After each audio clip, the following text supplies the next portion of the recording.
कि 32 वर्ष का हो गया। 32 वर्ष का। एक अब कुछ दिन पहले कोई आई थी, बोले मेरी शादी हो जाए। उन्होंने कहा कितने वर्ष की हो गई? कि 30 वर्ष की हो गई। अब भैया पुराने जमाने में तो 15 वर्ष का भी उल्लंघन नहीं होता था, शरीर धर्म होते ही यानी विवाह हो जाता था। अब देखो इतनी उम्र तो निकल गई, इसके बाद में उनको गृहस्थी बनना है।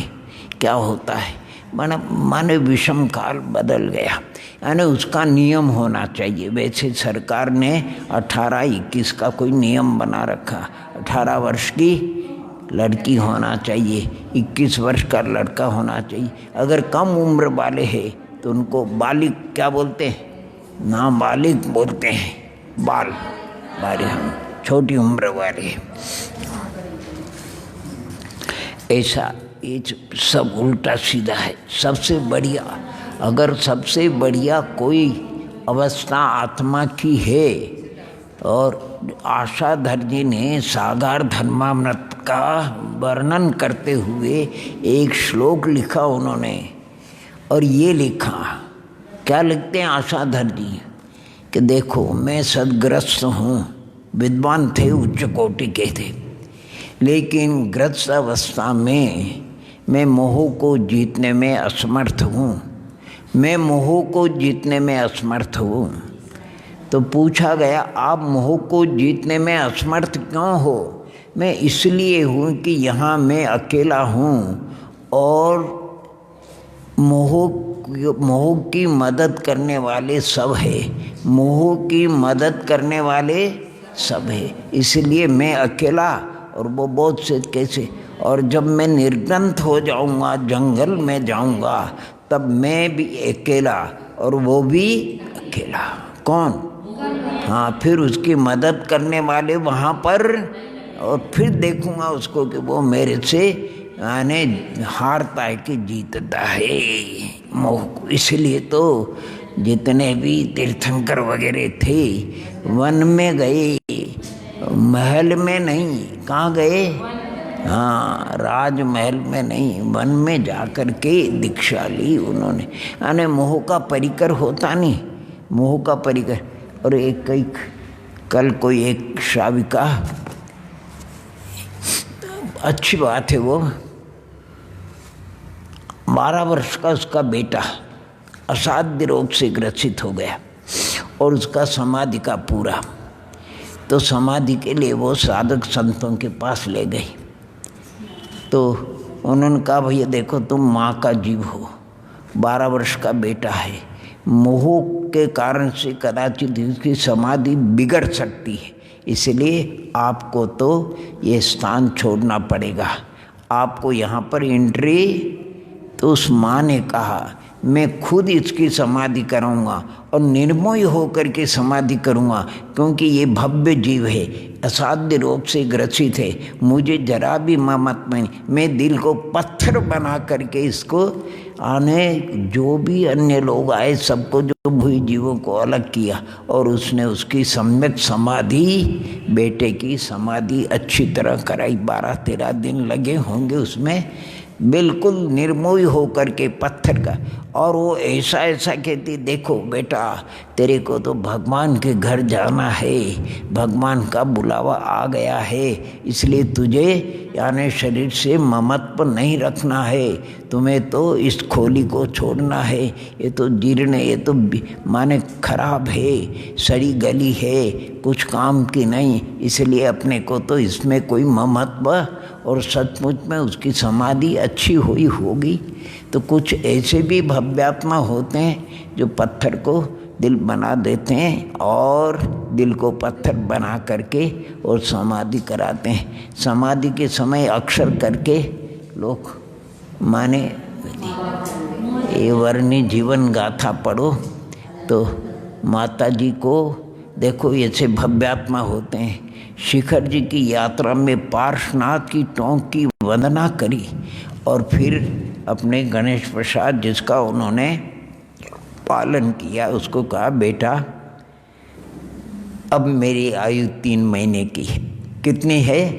हाँ, मेरे ज्ञान में आ रहा है कि अब ये आत्मा इस शरीर में अधिक से अधिक 3 महीने रहेगा, आगे नहीं रहेगा। इसलिए मैं तेरे सामने और तो कोई है नहीं, माने भगवान हाँ पवित्र स्थान पे मैं ये सब प्रत्याख्यान करती हूँ। तो वहीं पर सब प्रत्याख्यान कर दिए, यात्रा घर पे आ गए। 3 महीने तक उनकी बराबर समाधि चलती रही। मूलाबाई, शांतिबाई, ये कोई मलिया जी वगैरह थे, वो उनको पाठ वगैरह सुनाते थे। और जो अपने समाधि में रत्नकरण शावकाचार्य में बताया नहीं, उसी क्रम से बराबर अच्छी उनकी बहुत ही साधना रही। और जिस दिन उनकी समाधि होने वाली थी, अगर अब वो होता ही है तो मोही जीव होती, वो मूलाबाई सुलावे तो रोने लगे। जा भाई, शांताबाई सुनाए तो रोने लगे, जा। उमलिया जी सुनाए तो जाओ, वर्णी जी है सुनाए तो, यानी उनका तो वो समाधि कराएंगे कि समाधि बिगाड़ेंगे। हाँ, मोही जीव समाधि कराते नहीं, समाधि वो खुद मोह से और सामने वाले को, अब वो तो स्वयं कमजोर है, उसके सामने तो कोई ऐसा होना चाहिए निर्मोही जाकर। आखिर चल करके माने जब अंतिम दिन था तो माता जी उनको श्वास की बीमारी थी, लेट नहीं सकते थे, बैठा रहना पड़ता था। लेटो तो घबराहट होती है, इसलिए उस दिन जिस दिन उनके दिन पूरे होते हैं वो जरा लेट गए। तो वर्णी जी को लगा कि आज तो माँ की तबीयत ठीक है। 3 महीना से भैया व्रती कर रहे थे, तो थोड़े समय के लिए बगीचा पास में थे तो चले गए। और इधर दूसरे साधर्मी उन्होंने देखा उनकी स्थिति, तो स्थिति माने अच्छे होने की नहीं, आने न तो अच्छे होत न कछु होत, जो बोलते नहीं, अच्छे होने की नहीं, कछु होत होने की, वो अर्थात जाने की स्थिति थी। तो कहते वो वर्णी जी कहाँ चले गए? तो जाकर के उनको ढूंढा, क्यों यहाँ बैठे हो? कि आज तो माता जी की तबीयत अच्छी थी इसलिए मैं यहाँ। अरे वो अच्छे के लक्षण नहीं है, वो जाने के लक्षण है, अच्छे के लक्षण नहीं है। वो किसके लक्षण है? जाने के लक्षण है। और जब तक गए तब तक तो और ऐसी समाधि हुई, अंत में ओम नमः सिद्धेभ्य फोटो दिया उनका वर्णी जीवन गाथा में, ओम नमः सिद्धेभ्य इतना मुंह से उच्चारण हुआ और वो आत्मा चली गई। बहुत गजब की आत्मा थी भैया, ऐसी पढ़ी लिखी नहीं हो करके, ओहो वो आत्मा यानी पूर्व भव के संस्कार रहते हैं। तो ये मास्टरी करते थे। और एक बाबा भागीरथ और दीपचंद जी, ये यानी ब्रह्मचारी थे, प्रतिमाधारी थे। तो पर्यूषण में जब भी होते तो वो जतारा कहीं पहुंच जाते थे, ये सिमरा कहीं जो भी हो उनका गांव था। ये माता जी उनके पर्यूषण में, क्योंकि शोध का गिनती वगैरह थी, तो उनके भी 10 दिन अच्छे पर्यूषण के हो जाते थे। तो गणेश प्रसाद जी ये वहाँ पर पढ़ाते थे, जो पढ़ते थे जो भी, इनको भी ले गए, चलो माता जी के यहाँ 10 लक्षण अच्छा बढ़िया हो जाएगा। इनको भी ले गए, ये तो पहली बार गए, अपरिचित थे। माता जी ने भोजन कर, तो वो दोनों तो परिचित थे, तो निसंकोच भोजन कर, और इनको संकोच, माने भोजन तो करे लेकिन संकोच। तो जैसे ही माँ परोसने के लिए आई, उसने भोजन, उनके स्तनों से दूध निकल गया। कितना दूध झरने लगा उनके स्तनों से, उनके कोई संतान नहीं थी। और उसी समय उनके ज्ञान में आया कि भैया मैं इसका पुत्रवत पालना करूँगी। तो उसी समय वो क्या कहते, बेटा माँ के सामने संकोच नहीं किया करते हैं, बेटा माँ के सामने संकोच नहीं किया करते हैं, माने निसंकोच होकर के भोजन करो। सचमुच में उनको उस रूप से उन्होंने जैसे बेटे का करे वैसे ही उन्होंने उनका प्रतिपालन किया। और तो और जाने दो, वो जानती थी इनकी प्रकृति, यानी कोई पास में रहे तो प्रकृति जानते कि नहीं जानते। तो उसने कहा कि जो मैं कुछ मेरे पास जो चल माने व्यवस्था है, मेरे को यह आत्मा गवाही देती कि जिस दिन मेरे 100 दिन पूरे हो जाएगा उसी क्षण संस्कार के समय ये सबका परित्याग कर देगा, यानी एक चीज़ भी मेरी नहीं रखेगा। इसके परिणाम मैं जानती हूँ। और सचमुच में 100 दिन पूरे हो गए, संस्कार को गए तो शमशान में ही सब किसान में यानी जितनी थी वो सब दान में दे दी। तो शमशान में जो गए थे लोग तो 8-10 जने इतने खड़े हो गए कि अब वर्णी जी का जो भी खर्चा है वो सब हम उठाएंगे। अब वर्णी का जो भी खर्चा है, चाहे वो शरीर का, रेल का, कपड़े लत्ते का, खाने, सब हम उठ। 10 जने तैयार हो गए, आने एक त्याग किया तो 10 उसको देने के लिए तैयार हो गए। आने बहुत अच्छी उसको घटना पढ़ो, बड़ी प्रेरणादायी यद्यपि है तो 60-70 वर्ष की घटना, लेकिन जीवन गाथाएं भी बड़ी आदर्श होती है, प्रेरणादायी होती है। जीवन गाथा, जीवन चरित्र किसी का पढ़ो तो बड़ा अच्छा, गांधी जी का, नेहरू जी का, यानी जीवन से प्रेरणा अधिक मिलती है। तो कहने का तात्पर्य इतना यहाँ पर है, ये शरीर है, शरीर को छोड़ करके आत्मा जाएगी। जा रही कि नहीं? अभी वो निर्मल जी भैया तो लॉकडाउन से आते नहीं, गंगवाल निर्मल जी, मैंने एक दिन उनसे पूछा, मैंने कि जो भी 60-70 वर्ष की उम्र आपकी हुई है, आप ये बता सकते हैं मोटी रूप से आपके सामने यानी आपकी समझ के समय करीब 1000 व्यक्ति तो शरीर से चले गए होंगे? तो बोले कि 1000 नहीं, 2-4 हज़ार की लिस्ट में बता सकता हूँ। कितने? 1000 व्यक्ति की नहीं, 2-4 हज़ार की लिस्ट में बता सकता हूँ कि इतने मेरे सामने चले गए। परिवार की नहीं, अड़ोस पड़ोस की नहीं, समाज की नहीं, दूसरे समाज की भी, विद्वानों की भी, त्यागियों की, वृत्तियों की, इतने कोई भी हो। अब मान लो कि जिस शरीर ये जिस गांव में हो है, वहाँ वर्णी जी 70 वर्ष के बाद पहुँचे। कितने? जिस गांव में जन्म लिया उस गांव में वो वर्णी जी 70 वर्ष के बाद पहुँचे। कितने?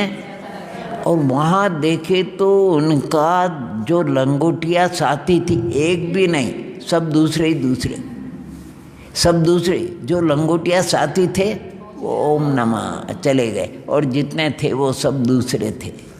तो आप देखो जहाँ पर भी कहीं पर भी हो, वहाँ कितने चले गए, कितने जा ही रहे हैं। और कहने का तात्पर्य कि अगर अपनी आयु के निषेध जल्दी पूरे हो जाते हैं क्या, तो अपन जल्दी चले जाते हैं, और आयु के निषेध ज़्यादा होते तो अपने सामने दूसरे चले जाते। एक राजा था, राजा किसी ज्योतिषी को कहा कि मेरी उम्र बताओ। वो भद्र सरल सीधा था, उसने कहता राजन आपकी उम्र 40 वर्ष की। कितनी? तो उनको 40 वर्ष की उम्र सुनकर के बुरा लगा उनको। मैं 40 वर्ष में चला जाऊँगा, 40 वर्ष में चला जाऊँगा।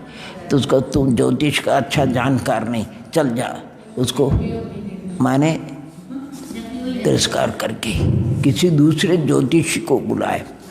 वो बड़ा चतुर था, उसने देखा अरे यार ये राजा है और वो भी ज्योतिषी बहुत अच्छा, उसने बढ़िया बात बताई। तो उसने कहा कि ये सब बताएंगे तो राजा नाराज हो गए।